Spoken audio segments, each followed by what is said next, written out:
Hi there, Chris from TotallyEV, and here we're doing a dedicated audio review of the Hyundai Kona Electric. Now, if you're interested in the full-length review of the vehicle, do check it out on your pop-up banner or indeed in the description below. Also down there, you'll find a link to our Instagram. It's at TotallyEVNet, so we'd very much appreciate a follow if you use that social media platform. Now, let's kick things off and talk about the audio setup.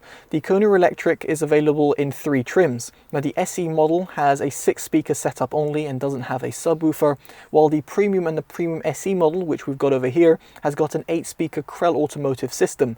That is comprised of a center speaker, 2 front tweeters, 2 front drivers in terms of the located on the doors, and 2 rear drivers as well. The 8th driver is a subwoofer located in the boot.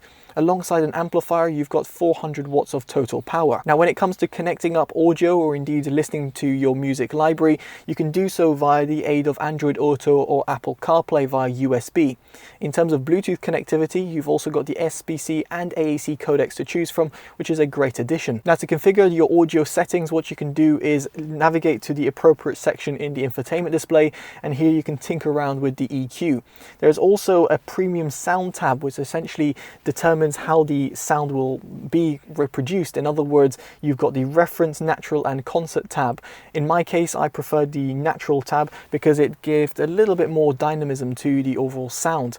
As for the position, that is to do with the fader and the balance. And in terms of audio tune, you've got the treble, mid and bass adjustment.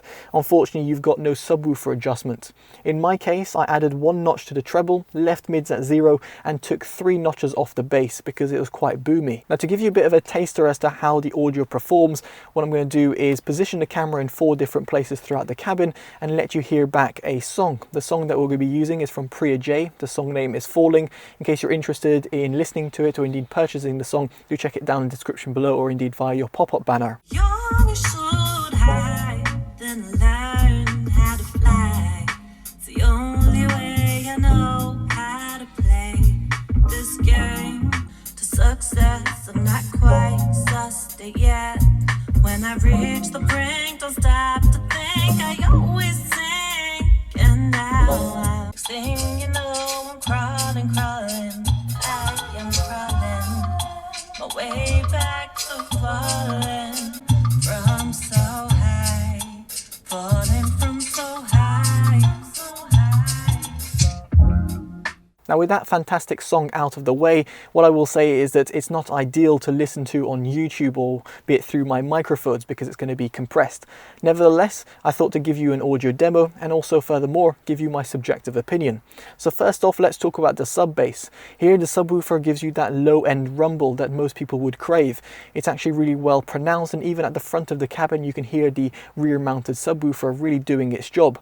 In terms of mid bass, I felt it was a bit too overpowering, therefore me reducing 3 notches off the bass EQ because I felt it overpowered the mids, and furthermore it felt just slightly uncontrolled in terms of its mid bass tones. As for the mids, I do feel they're recessed, and while I didn't add anything to the EQ settings, that's purely because when you start adding a little bit of extra EQ to the mids, you'll feel that the sound is a little bit artificial. So for example, in Priya's song, Priya's voice comes a little bit unnatural when you start adding, let's say, 2 notches to the mid setting.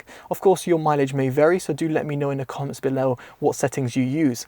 But what I will say as someone who likes listening to audio, that the mids were a little bit disappointing, and I just felt they were just a little bit pushed back and recessed for my liking. As for the highs, they're pretty much near perfect. Add 1 single notch to the treble setting and you'll feel that it extends really well at the top end, gives you a nice little sparkle without sounding too sibilant or harsh. Exactly what you want for giving you a little bit more excitement in terms of your music. Now, as for Soundstage, I feel this is kind of its weakest domain because the Kona Electric struggles to give you a good width and depth, kind of like an airiness to your music.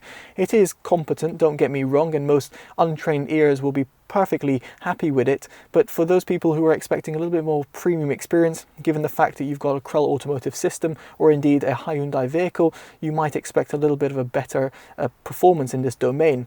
Furthermore, when it comes to instrument separation, while at the front it's decent because you've got the tweeters and the full range drivers, at the back the same couldn't be said, where the lack of a tweeter means that sound feels a little bit more jumbled up and instrument separation takes a hit. So on the whole, what do I make about the Kona Electric's audio system? Well, truthfully, I felt it was a little bit disappointing given this is a bit more premium vehicle over, let's say, the Kia e-Niro, which is also stemmed from the Hyundai group.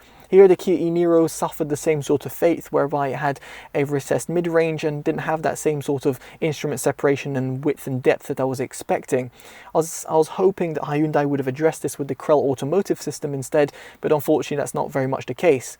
Still, it's pretty much competent and most consumers will be happy with the performance it gets, but audiophiles just should be a little bit mindful in this respect, that the Hyundai doesn't give you a more premium experience as you might expect from a Hyundai vehicle in comparison to the Kia alternative.